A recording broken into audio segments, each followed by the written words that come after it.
Hello दोस्तों, कैसे हैं आप सभी लोग। मैं हूं आपको दोस्त पुष्पेंद्र सिंह फ्रॉम परीक्षा दृष्टि, परीक्षाओं पर पैनी नजर। तो आइए दोस्तों, आज सबसे पहले आप लोगों के पास जो आप लोगों ने थंबनेल देखा होगा कि आज आप लोगों के लिए खुशखबरी मिल रही है कि आपके लिए यूपी में फिर से वैकेंसी आ गई है। बहुत से बच्चे भी विधानसभा वाला परीक्षा दिए थे, लेकिन कुछ लोग दे ही नहीं पाए थे, कोरोना वायरस पहुंच ही नहीं पाए थे। लेकिन ये आप लोगों के लिए बहुत बड़ी खुशखबरी है कि फिर से विधानसभा में आप लोगों के लिए वैकेंसी आ चुकी है, जिसके कुल पद कितने 87। बहुत ज़्यादा पद तो नहीं है, लेकिन जितने हैं आप यदि अच्छे से तैयारी करेंगे तो आपका तो पद कंफर्म है कि हाँ आपको मिलने ही वाला है। तो आज पूरी वैकेंसी की मैं डिटेल आपको बताने वाला हूं कि कितने पद हैं, कैसे आपको तैयारी करनी है, कब तक लास्ट डेट है, कितनी फीस लगने वाली, जितने भी आपके क्वेश्चंस होंगे सारे क्वेश्चंस के आपके डाउट क्लियर हो जाएंगे। तो वीडियो को लास्ट तक जरूर देखिएगा, और वीडियो की जानकारी आपको अच्छी लगी तो अपने दोस्तों के साथ जरूर शेयर कर दीजिएगा, उसे लाइक भी कर दीजिएगा, और अपने व्हाट्सएप या फेसबुक के स्टेटस पे भी एक बार लगा दीजिएगा। उसमें आपको कुछ नहीं जाता है, कोई आपका एक्स्ट्रा पैसा नहीं खर्च होता है, ठीक है ना। चलिए तो स्टार्ट करते हैं। तो देखिए, जो हमारी वैकेंसी उसका नाम है उत्तर प्रदेश विधानसभा सचिवालय भर्ती 2020, यानी सचिवालय से पद निकले हुए हैं ये हमारे। इसमें कुल पद हमारे कितने 87। सबसे पहले इस बात को याद रखिए कि ये 8 तारीख से फॉर्म प्रारंभ हो चुके हैं। 8 तारीख से फॉर्म प्रारंभ हो चुके हैं, तो आपको फॉर्म भर देना है, ठीक है ना, उसमें देर नहीं करना है। अंतिम तिथि कब है भैया, हमारी 7 जनवरी 2021 तक है, यानी जनवरी तक इसकी लास्ट डेट है, ठीक है ना। तो आपको लास्ट डेट का इंतजार नहीं करना है, क्योंकि अक्सर देखा जाता है लास्ट डेट के चक्कर में ना कभी सर्वर हैंग होता है, कभी कोई इशू होता है, तो फॉर्म रह जाता है आप लोगों का। तो भैया शुरुआत में ही आप भर लीजिए, ठीक है। चलिए अब देखिए इसमें कितने पद निकले हैं, और उन पद में आखिर कौन कौन सी पोस्ट है और उनमें कितनी पोस्ट निकली है, ये भी देख लीजिए। देखिए यहां पे आपका एडिटर है, एडिटर यानी कि संपादक जिसे बोलते हैं हम लोग, क्या बोलते हैं, संपादक। संपादक का आपका एक पद निकला है। अब है प्रतिवेदक। प्रतिवेदक से आप कंफ्यूज मत होइएगा, प्रतिवेदक का मतलब है स्टेनोग्राफर, ठीक है ना। स्टेनोग्राफर की आपकी 4 पोस्ट निकली हुई हैं। उसके बाद आपका रिव्यू ऑफिसर यानी कि समीक्षा अधिकारी की यहां पे 13 पोस्ट हैं। उसके बाद आपका असिस्टेंट प्राइवेट सेक्रेटरी है, यानी एपीएस, एपीएस की भी आपकी 2 पोस्ट आई हुई हैं। उसके बाद आपका असिस्टेंट रिव्यू ऑफिसर यानी कि सहायक समीक्षा अधिकारी की 53 पोस्ट। सबसे ज्यादा पोस्ट तो आपकी एआरओ की ही आई हुई हैं। उसके बाद आपका एडमिनिस्ट्रेटर है, एडमिनिस्ट्रेटर का एक ही पद आया हुआ है। रिसर्च एंड रेफरेंस असिस्टेंट का एक पद आया हुआ है। सूचीकार, सूचीकार जो लाइब्रेरी वगैरह काम करते हैं ना, उसका एक पद आया है। और उसके बाद आपका सिक्योरिटी असिस्टेंट के 11 पद आए हैं। यानी कि देखा जाए तो कुल जो आपके 87 पोस्ट आई हैं, उन 87 पोस्ट में सबसे ज्यादा किसकी, असिस्टेंट रिव्यू ऑफिसर की हैं। यानी जितने लोग असिस्टेंट रिव्यू ऑफिसर का फॉर्म भरने वाले हैं उनके लिए थोड़ा सा ये कि हाँ भाई पोस्ट ज्यादा है हमारे लिए, बाकी लोगों के लिए कॉम्पिटिशन तो टफ होने वाला है। अब आगे देखिए और जानकारी में क्या है कि भैया कौन कौन फॉर्म भर सकता है। सबसे पहले बात आती है एज की, कि आपकी एज कितनी है। यदि आप 21 वर्ष के अभी तक नहीं हुए तो ये फॉर्म आप लोगों के लिए नहीं है, ठीक है ना, ये फॉर्म आप लोगों के लिए नहीं है। और यदि आप 21 वर्ष के हो चुके हैं और आप ग्रेजुएट हैं तब तो आपके लिए फॉर्म है, ठीक है ना। देखिए यहां पे जो एडिटर की पोस्ट थी, उस एडिटर की पोस्ट के लिए आपको मिनिमम एज 30 चाहिए और मैक्सिमम कितनी चाहिए, 40 साल की चाहिए।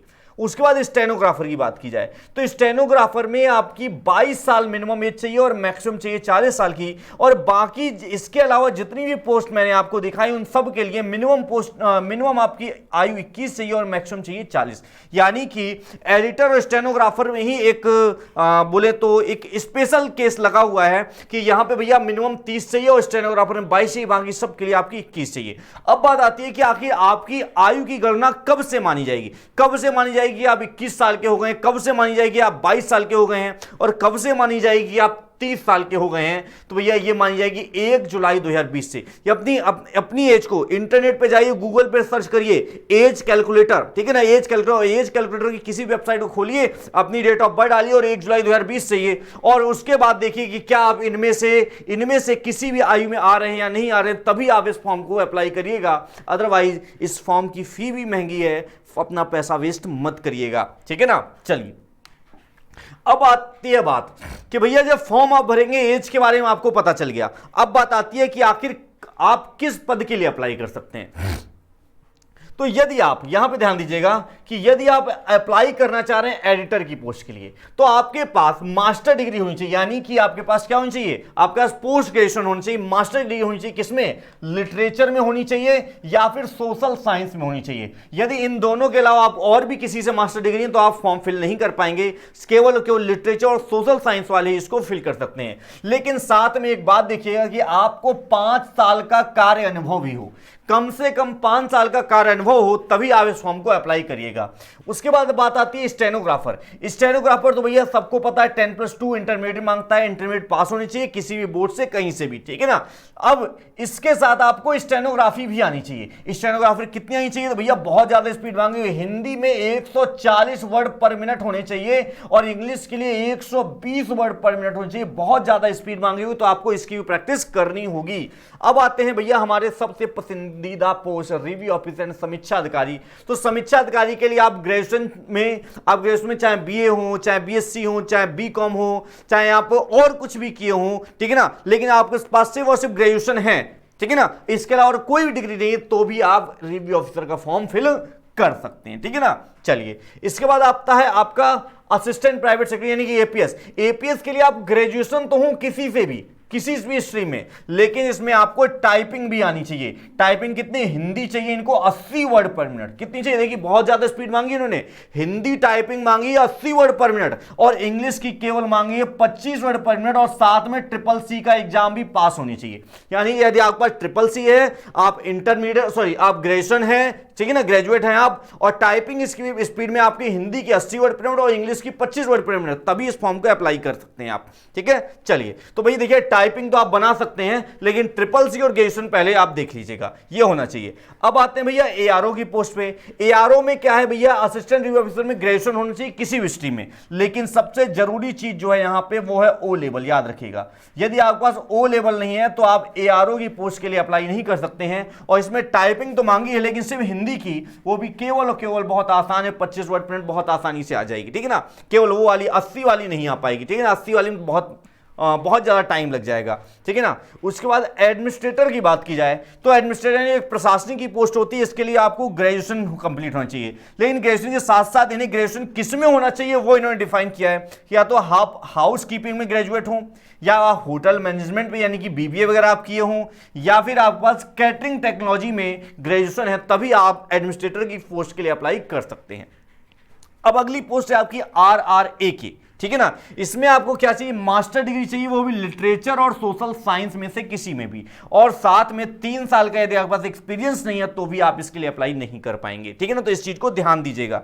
उसके बाद आपका सूचीकार है। सूचीकार लाइब्रेरी के जो काम करते हैं, यदि आपकी ग्रेजुएशन लाइब्रेरी साइंस में है तो आप सूचीकार के लिए अप्लाई कर सकते हैं। उसके बाद आपका आता है सिक्योरिटी असिस्टेंट। सिक्योरिटी असिस्टेंट में केवल आप 10+2 पास हो तो चल जाएगा, इंटरमीडिएट पास हो चल जाएगा, लेकिन यहां पर एक बात याद रखनी है, वो याद रखनी है कि आप लोगों लिए नहीं, ये सिर्फ उन लोगों के लिए जो आर्मी से रिटायर्ड हैं, नेवी से रिटायर्ड हैं, या एयरफोर्स से रिटायर्ड हैं, या पुलिस से रिटायर्ड हैं, या एनसीसी से रिटायर्ड हैं, या फिर होमगार्ड से रिटायर्ड हैं, ऐसे बंदे ही इसमें अप्लाई कर सकते हैं। तो भैया ये तो आपकी हो गई क्या, योग्यता, कि आप किस पद के लिए योग्य हैं वो आप अपना देख लीजिए, ठीक है ना। अब बात आती है यार शुल्क कितना लगेगा। हाँ, तो याद आप जनरल और ओबीसी में हैं, यदि आप जनरल और ओबीसी में, तो आपको इसके लिए 950 रुपए देने पड़ेंगे एक फॉर्म अप्लाई करने के लिए। और यदि आप ईडब्ल्यूएस में आते हैं तो भी आपको 950 रुपए देने पड़ेंगे। यदि आप एससी और एसटी से बिलोंग करते हैं तो आपको 850 रुपए देने पड़ेंगे।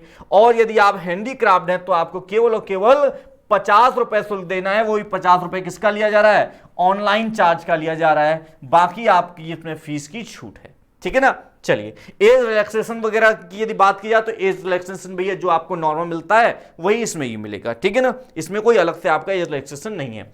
अब बात आती है कि यार एग्जाम कैसे होगा। सबसे बड़ी तो बात आती है एग्जाम पैटर्न की, कि आखिर एग्जाम पैटर्न कैसे होगा। भैया फॉर्म तो हमें अप्लाई कर लिए, ठीक है ना, फॉर्म तो हम आज जाके अप्लाई कर लेंगे, लेकिन अब बात आती है कि हम तैयारी कैसे करेंगे, इसमें क्या क्या पूछा जाएगा। देखिए, अलग अलग पोस्ट के लिए इन्होंने अलग अलग एग्जाम बनाए हैं, ठीक है ना। हर एग्जाम के लिए इन्होंने सिलेबस अलग किया हुआ है, नंबर ऑफ क्वेश्चंस अलग हैं, टाइम अलग है, सब कुछ अलग है, तो उसे देख लीजिए, उसे ध्यान से देखिएगा।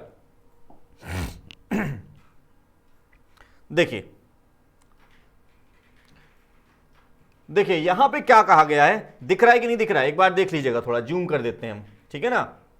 देखिए यहां पे क्या कहा गया है, यहां पे इन्होंने कहा है कि यहां पे प्रारंभिक परीक्षा में केवल वस्तुनिष्ठ ऑब्जेक्टिव टाइप का केवल एक प्रश्न पत्र होगा। यानी प्रारंभिक परीक्षा की बात करें, इसका मतलब प्री और मींस दोनों लेंगे, ठीक है ना।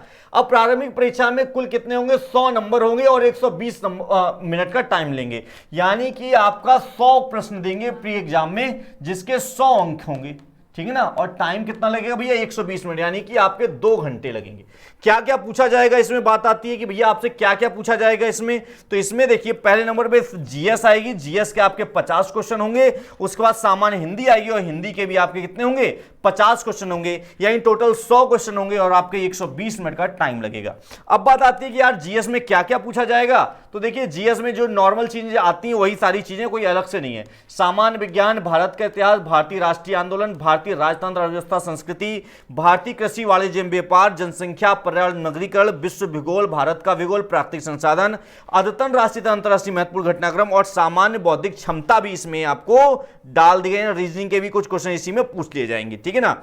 अब बात आती है रीजनिंग, वो सॉरी हिंदी की। तो बेटा हिंदी में बहुत कुछ नहीं है। हिंदी में आपको विलोम शब्द आएंगे कितने, 10 क्वेश्चन, ठीक है ना। वाक्य एवं वर्तनी शुद्धि 10 वाक्य आ जाएंगे। अनेक शब्दों के लिए एक शब्द, ये भी 10 शब्द आ जाएंगे। तत्सम तद्भव में भी आपके 10 आ जाएंगे और पर्यायवाची में आपके 10 आ जाएंगे। 10-10 करके आपके केवल 5 चैप्टर ही आने वाले हैं, ठीक है ना। तो हिंदी का तो आप पोर्शन बहुत आसान हो गया, ठीक है, हिंदी का पोर्शन तो बहुत आसान हो गया। चलिए अब बात आती है यदि इसका मेंस होगा तो मेंस में क्या आएगा। तो मेंस में बेटा देखो यहां पे दिख रहा होगा कि 150 नंबर का होगा, यानी कि 150 क्वेश्चन होंगे, 150 नंबर का होगा, 2 घंटे का समय लगेगा। क्या क्या पूछा जाएगा इसमें, सामान्य अध्ययन पूछा जाएगा, सामान्य हिंदी। लेकिन ये ध्यान रखना इस संपादक की पोस्ट के लिए, जो एडिटर वाली पोस्ट थी ना, उस एडिटर वाली पोस्ट के लिए ये है, ठीक है ना। उसके बाद पदी दायित्वों संबंधित ज्ञान, जो आपका एडिटर का पोस्ट है उससे रिलेटेड आपके 50 क्वेश्चन होंगे। इस तरह 150 क्वेश्चन आपके इससे पूछे जाएंगे, ठीक है ना। अब इसमें सामान्य ज्ञान में क्या पूछा जाएगा बेटा, वही सब कुछ जैसे ऊपर वाले में बताएं, ठीक है ना। पर इसमें थोड़ा सा उत्तर प्रदेश की चीजें और पूछ ली जाएंगी। देखो सामान्य विज्ञान, भारतीय इतिहास, भारतीय राष्ट्रीय आंदोलन, भारतीय राजतंत्र अर्थव्यवस्था संस्कृति, भारतीय कृषि वाणिज्य एवं व्यापार, जनसंख्या, पर्यावरण, नगरीकरण, परिप्रेक्ष्य में विश्व भूगोल, भारत का भूगोल, प्राकृतिक संसाधन। उसके बाद आध्यात्मिक, राष्ट्रीय, अंतरराष्ट्रीय महत्वपूर्ण घटनाक्रम भी पूछेंगे। भारत के संविधान के मुख्य प्रावधान, विशेष रूप विधानमंडलों का गठन एवं उनकी कार्य प्रक्रिया भी इसमें शामिल है। साथ में उत्तर प्रदेश की शिक्षा, संस्कृति, कृषि, उद्योग, व्यापार, रहन सहन, सामाजिक प्रथाओं से भी संबंधित आपके सामान्य प्रश्न होंगे। अब यदि इसमें हिंदी की बात की जाए तो बेटा हिंदी का सिलेबस में बढ़ा दिया गया है। इसमें क्या है, विभिन्न प्रकार के पत्र होंगे, अध्यादेश, विधेयक, अधिनियम होंगे, उत्तर प्रदेश राज्य की मुख्य बोलियां होंगी, हिंदी भाषा के प्रयोग होने वाली अशुद्धियां हैं, शब्द रचना, वाक्य रचना है, मुहावरे, लोकोक्तियां, हिंदी साहित्य का इतिहास है, शब्द भंडार है, वर्तनी है, अर्थबोध है और शब्द रूप है। थोड़ा सा वहां 5 चैप्टर, यहां पे आपके 9 चैप्टर कर दिए, ठीक है ना। अब आगे बढ़ते हैं, आगे देखिए आगे आपके सिलेबस में और क्या है। सारे ब्लैंक पेज हैं क्या बाकी।